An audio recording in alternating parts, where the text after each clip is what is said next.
그리스도 중심 성경 읽기에 참여하시는 성도 여러분 안녕하세요. 오늘 우리는 빌립보서를 살펴보도록 하겠습니다. 지난번에 보았던 에베소서와 그리고 이제 빌립보서는요. 골로새서, 빌레몬서와 함께 바울이 로마의 감옥에 있었을 때 썼던 편지입니다. 그래서 이 네 편의 편지를 옥중서신이라고 부르지요. 빌립보는 지금의 그리스의 이제 마케도니아 주에 있는 아주 작은 도시인데요.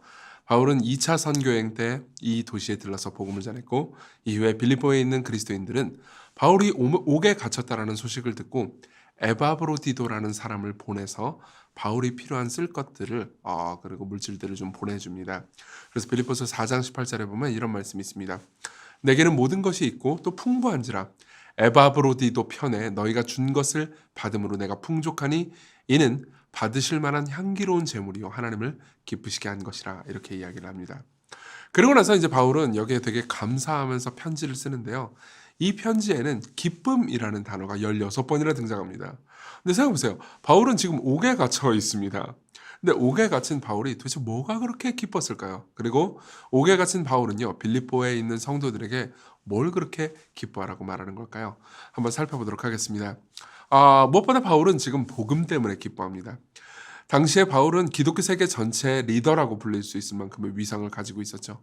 그런데 그런 바울이 감옥에 갇혀 있고 또 죽을지도 모른다고 생각하면요. 정말 두렵지 않겠습니까? 빌립보 교인들은 꽤나 두려워했을 겁니다. 하지만 바울은 두려워하지 않습니다.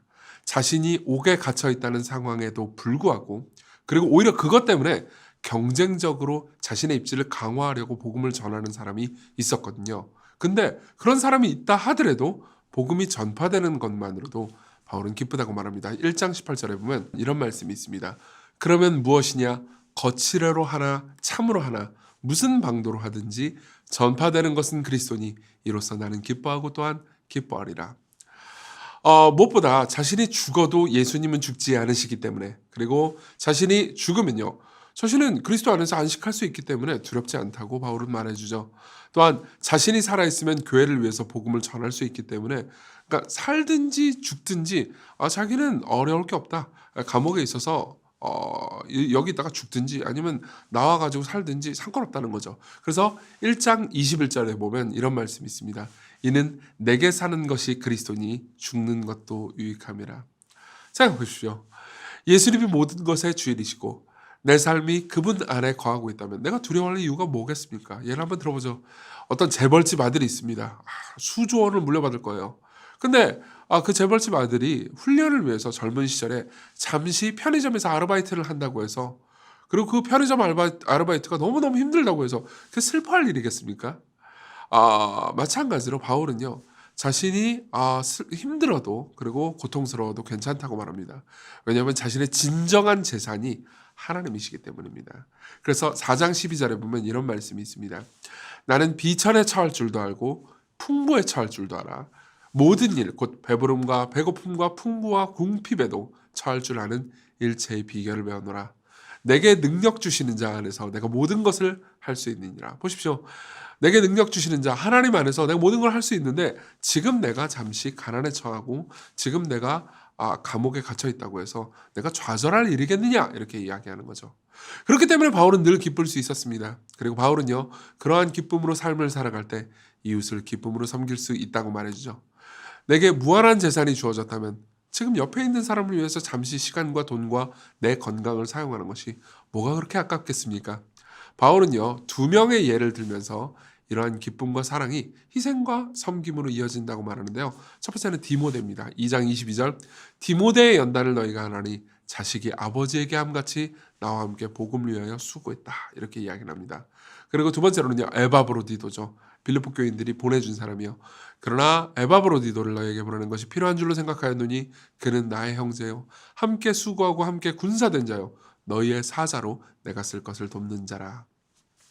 어쨌든 이 2명의 예를 들어주면서요. 그렇기 때문에 바울은 기뻐하고 또 바울이 갇힌 것을 알고 있는 빌립보 교인도 기뻐해야 한다고 말합니다. 그리고 우리 역시 기뻐해야 한다고 말하죠. 우리에게는 영원한 재산, 흔들리지 않는 능력인 예수님이 계시기 때문입니다.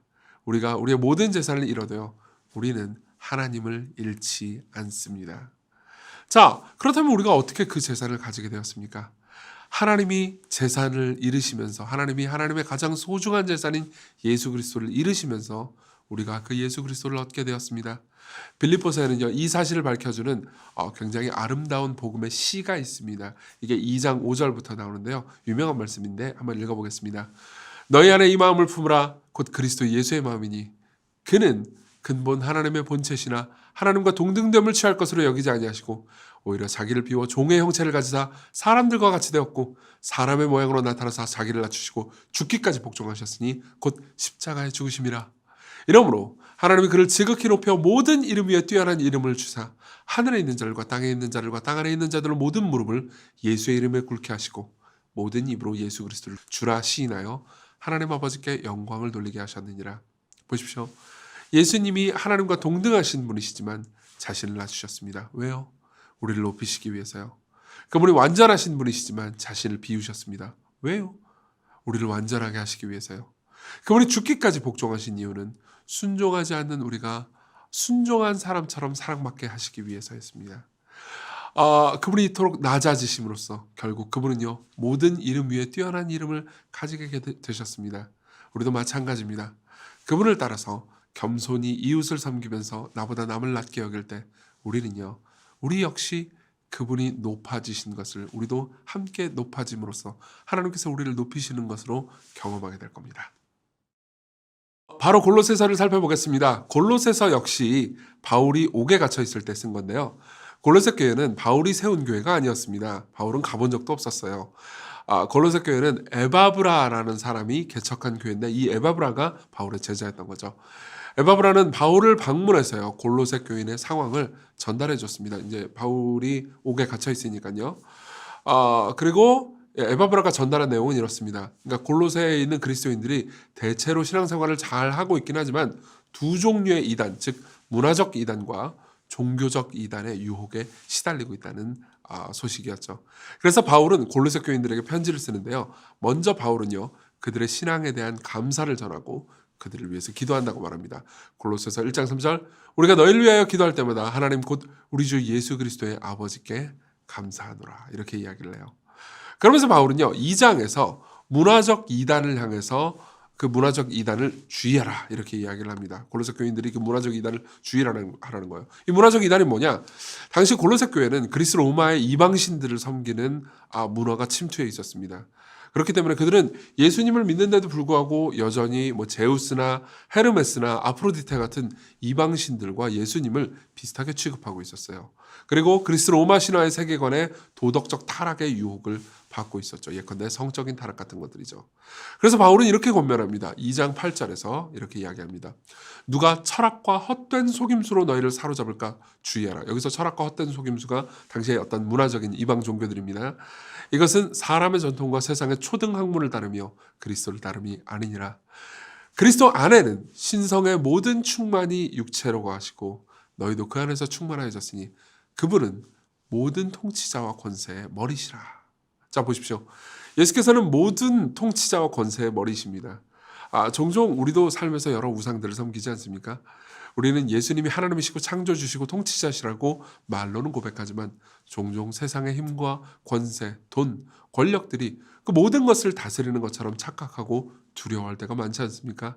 그러한 우리가 바울의 메시지를 통해서 받아야 되는 말씀은 그분이 예수님이요 모든 통치자와 권세의 머리시라는 거죠. 자, 그리고 나서 또 하나 골로새 교회는요, 문화적 이단뿐만 아니라 종교적인 이단의 유혹 앞에 놓여 있었습니다. 이것은 골로새 교회 내에 유대인들이 있었기 때문인데요. 이 유대주의자들은요, 그러니까 예수님을 믿는 건 동의하지만 예수님을 올바로 잘 믿으려면은, 그리고 구원을 받으려면은 음식법이나 제사법 같은 모든 유대교 내의 법들을 다 지켜야 된다고 생각했던 거예요. 그리고 그런 종교적인 이단들을 향해서 바울은 이렇게 얘기해 줍니다. 2장 13절입니다. 또 범죄와 육체에 무할례로 죽었던 너희를 하나님이 그와 함께 살리시고 우리의 모든 죄를 사하시고 우리를 거스르고 불리하게 하는 법조문으로 든 증서를 지우시고 제하여 버리사 십자가에 못 박으시고 통치자들과 권세들을 무력화하여 드러내어 구경거리로 삼으시고 십자가로 그들을 이기셨느니라.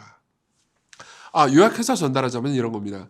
그분이 우리를 위해서 하신 모든 일들이잖아요. 예수께서 순종하셨고 또 십자가에 못 박혀 죽으셨고 부활하셨습니다. 그 일들은 우리를 구원하기 위해 충분하기 때문에 그분이 우리에게 주신 구원에 더해서 우리가 구원받기 위해서 뭘 더할 필요가 없다는 의미죠. 우리는 예수님을 믿는 것으로 충분합니다. 그분은 우리가 마땅히 이루어야 하는 모든 순종을 우리 대신 다 순종하시고 해내셨습니다. 그래서 그분의 순종을 우리에게 주셨죠. 그렇기 때문에 유대 음식법이나 제사법을 따르는 것은요, 자의적 숭배와 겸손과 몸을 괴롭게 하는 데는 지혜 있는 모양이라 오직 육체 따르는 것을 금하는 데는 조금도 유익이 없느니라라고 사도 바울이 말해줍니다. 즉 예수님이 이루신 모든 것을요, 모든 것을 이루신 모든 것의 통치자세요, 그분은. 그렇기 때문에 이제 우리는 새로운 삶을 살아야 된다고 말합니다. 그것이 3장과 4장의 주제인데요. 특히 바울은 교회와 가정의 구성원들에게 자기를 낮추고 서로를 사랑하라고 말해줍니다. 그리고 그 모든 윤리들을 요약하자면요, 3장 13, 14절에 나와 있는데요. 읽어드리죠. 누가 누구에게 불만이 있거든 서로 용납하여 피차 용서하되 주께서 너희를 용서하신 것 같이 너희도 그리하고 이 모든 것 위에 사랑을 더하라.